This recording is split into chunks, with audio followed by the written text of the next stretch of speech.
like Frank, E-L-D like David. Okay. Lochtefeld. And where are you from? I'm from Darien, Connecticut. Okay. Ready to go? Good to go. Tom, how did you begin your morning? I began my morning actually for the first time getting in a workout before work at the Harvard Club. It was sort of unconventional for me. I went and got my workout in, and I was late to the office. I got there about 8 o'clock. It was a beautiful, sunny day. I mean, you know, talk about a beautiful day in New York. And I started doing my daily routine, answering emails. I'm sorry. I'm so sorry. It's okay. So sorry.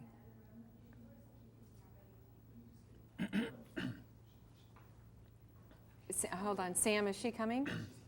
Okay, Tom also works in the building. We're going to get to her right after, okay? Thank you. I'm sorry. So you began your day with a workout. Yeah, I began my day with a workout. I was feeling good, you know, hadn't worked out in a while, and I got into work, started taking care of my morning emails and thinking about a big meeting that we have today, and I went to get a couple coffees in the back, and I came out, and just as I set these 2 steaming coffees down, we heard a very large shudder in the building. And I was not there for the '93 attack, but colleagues in my office were, and they said, that sounds like a bomb. And we looked out the window and towards One World Trade Center, which were right on that side of the office. All you could see were papers and smoke just flying through and around the plaza. And we went to the window, right to the corner office window and to the conference room window looking north towards the Empire State Building, and we looked up about maybe 10 or 15 floors up, and the whole wall was blown out and it was filled with flames. And everybody was just like in awe. We had no idea what it could be. And in my mind, I was hoping to myself, and I was saying to myself, well, there's a fire, there must be, I don't know, maybe an oil burner exploded, or maybe, you know, something strange. Even though your colleagues were saying, bomb, that sounds like an explosion, Yes. You just didn't think that lightning would hit twice? No.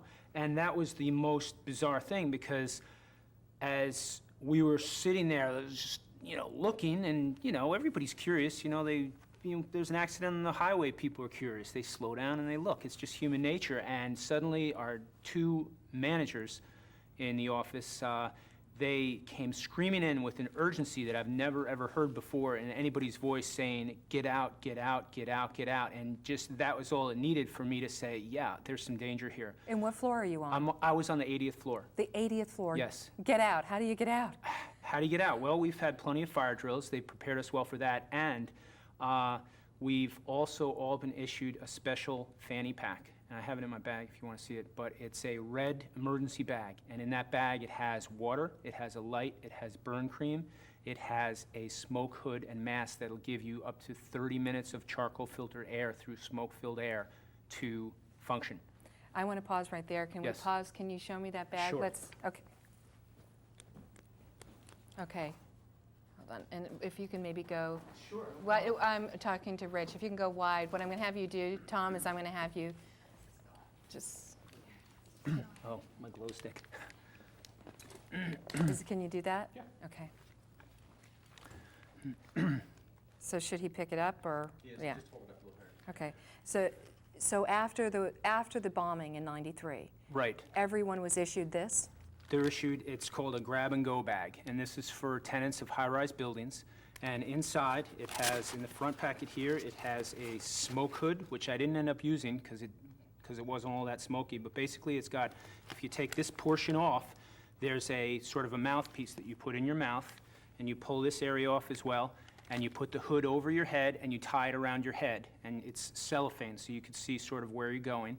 And this will filter the air up to, say, 20 to 30 minutes for you to get down to the bottom in a smoke condition, because there were so many smoke conditions at the last bombing. And so when you heard get out, did you go to your desk immediately and grab it? No, I started running out. And I said to myself, wait a second. And I went back and I said, 10 seconds here versus trouble later, I can spare 10 seconds. I ran, I grabbed my grab-and-go bag, and I took about 20 steps towards the door again. And then I said to myself, man, another 10 seconds, I'll go get my cell phone and my bag that I brought to work. So I went back and I grabbed that too, and I was pretty much one of the last few people off the floor, not only because I was way in the far side of the building, but also because I made those 2 extra stops. But the urgency of my Japanese managers, and it was luck. It was complete luck. I mean, there was no threat to our building at that time. I mean, there was no sense of urgency by my coworkers, really, because it was all going on in the other building. But if I understand correctly, one of our Dateline colleagues talked to you right after. Yes. And someone in your building said that your building was secure. Yes. As a matter of You can fact... put that, I'm sorry, you can put Sure. that. We were all rushing downstairs through this sort of... Okay. So You're- I understand that you were told that your building was secure, that you could stay? Yes, what had happened was we had gotten down to about the 50th floor from the 80th floor, and they had said to us, there was a PA announcement, and they kept saying, there's a fire in World Trade number 1, the firemen are attending to it, World Trade Center is secure, you may return to your offices, repeatedly, and everybody just stood in sort of disbelief, because here we are, so, we're on such a high alert. And nobody really did anything. And some people were like, well, okay, we'll head back up. And then all of a sudden... So some people actually Yes. did go back up? Well, it was tough because there were so many people trying to get down, they didn't want to really, hear about it. And then all of a sudden we felt the second one go. And that was the building that hit literally my office. I mean, I know pretty much where my window is in proportion up to the World Trade Center, and if I went back up, I would have been dead.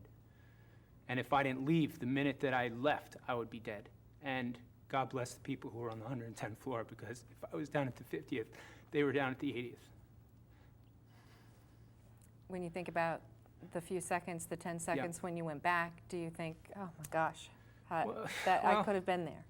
Yeah, I mean, 10 seconds was 10 seconds, and I sort of judged that in my mind. I was literally, from here to the door away. I mean, I wasn't going to lose that much. But, I mean, we were all went down to the bottom. As soon as that second one hit, I mean, you felt it. All the dust came off the pipes in the stairwell, and all the, people were screaming. Suddenly there was an urgency after the first 30 floors that we went down. It was sort of calm, and, people were moving and stepping, but all of a sudden, not a sense of panic, really, but just a sense of urgency, heightened urgency. And when we got down to the bottom, which was, it was probably a good 15 minutes before we got to the bottom, and we were put through the World Trade Center concourse and out up through the Church Street side, and then directly up Day Street to Fulton Street. And I'll never remember looking, or I'll never forget just looking up and seeing like my office where it was, where there's a big gaping hole in the building, and still we had no idea what had happened. We didn't know that there were planes that got bashed into the building. I was thinking scenarios through my mind as I was going down. What could it have been?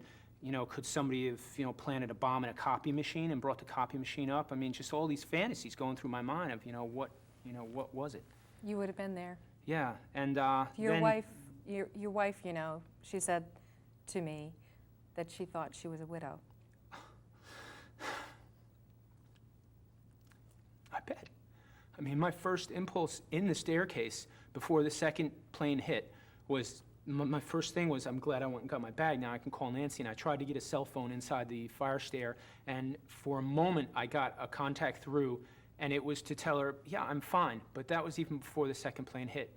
And then getting down, and we were herded up Day Street. And all you could see were like, believe it or not, you saw shoes. I mean, people had left their shoes to get away. I mean, there were piles of blood in the street of people who had gotten hit by shrapnel from the buildings.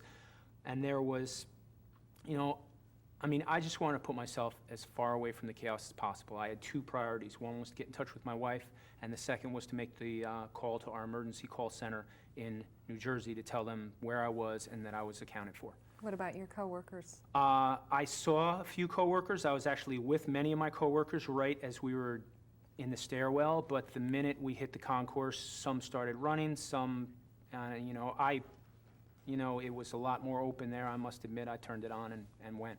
Do you think that some of your coworkers were killed? I was pretty much one of the last people out on my floor, and if I was down to 50, then, and I saw pretty much the core colleagues with me in the stairwell, so unless they didn't get away after and before the building actually collapsed, then I think that hopefully they'll be okay.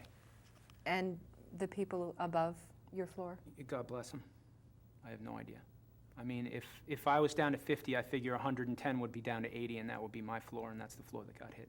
I mean, has it even sunk into you? You're on the 50th floor in the stairwell of the World Trade Center. It was very hot. It was very hot? I was blue with sweat. And a plane, a terrorist, intentionally flies a plane into the building. Did it ever occur to me? No. I thought maybe... Has it even yet? You know, I was walking up 6th Avenue coming up here. I didn't, I just needed to clear my head. I went to a friend's house. I was able to call my wife and get in touch with my wife shortly thereafter. And then I went up to a friend's house and spent some time with him, and we watched it on the news. And then I went back out to 6th Avenue, where I lived for years and years and years. And you look down 6th Avenue, and there's the 2 World Trade Center towers, and they weren't there. And that's just beyond me. And I just, he works not far from the World Trade Center, and he said that when he was looking out his window, he was seeing people jumping from the fire. And just to have to be able to make that kind of choice of how you're going to die, I mean, because you know you're dead either way, it's just beyond me. So your friend saw people jumping? Yes. How did he describe that? I mean, how do you... He said it was beyond him. He couldn't believe it. It's just... I mean, people, the thoughts that I think of is, oh, how terrible, back at the turn of the century, the Triangle Shirt Factory fire, where you heard about people who were making that choice, whether they were going to jump the 6 stories or whatever it was, or suffer death by fire. And, if somebody gives you the chance or the opportunity to say, okay, you're going to die, which way do you want? I mean, do you ever want to be in that position? I mean, it's just beyond me. I mean, I don't know yet where I'm going to be tomorrow. I got to get home today, which is Connecticut, and so far Metro North, I believe they started running a couple trains out, but I'll go see after. And we have a contingency site for my firm. It's in Jersey City, and we have another contingency site. In past years, in '93, they took pretty much the majority of the office over to London. Physically, you may know where you could be tomorrow. Emotionally, where do you think you're going to be tomorrow? It hasn't sunk in yet. It really hasn't sunk in yet. I mean, the fact that when I called my wife and her emotions, that brought on my emotions, because and then I called back, or she got in touch with me a couple hours later. And she said that she had received probably 100 at least plus phone calls from people looking for news. And I know that in my town we have, I know people who work in the World Trade Center, and I'm not sure what floors they're on, but my heart is out to the families and out to them, and God willing, they're still alive. Where'd you grow up? I grew up in Peekskill, New York. All-American boy? I guess so. Targets in this targets in this country were hit. Yes. One after another yes, today. That's what I heard after I got to my friend's house on the TV. Could lead to war. Can you ever imagine the place where you work would be attacked in such a way? The Pentagon would be attacked. Well, I knew we had, we've been a target in the past, but I didn't really think about that because they've made a lot of amendments to the building. You always hear about when the Empire State Building, when a B-29 crashed into the Empire State Building back in 1945, how it affected it, but, they repaired it, and look where it is now. It's standing as grandly as it ever has. And I just sort of figured the same way, and to see the World Trade Centers crumple in front of my eyes on TV, was just unbelievable. I mean, here I was, just as I was standing in the office at my first reaction to the fire next door, saying, oh, I guess they're not going to be able to work there for a while until they, fix the smoke damage. And now just, the buildings are gone. The whole lower skyline of Manhattan has been altered today. When you bring it down to the very basic, Tom, you were a victim of terrorism today. Yes, I was. What's your reaction to that? I am mad. I am very, very mad. Because this is not my war. And, keep your war over there. Don't bring it here. What makes you most mad?